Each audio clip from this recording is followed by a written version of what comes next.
as you can see, going up through the gears nicely, revs.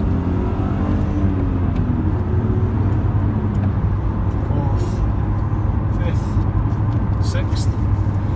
You'll see there's a light on the dash. That's just the ESP traction control system being turned off. There's a button on the dash to be able to do that. If I turn it back off, you'll notice that the light goes out. I just personally prefer driving with that turned off.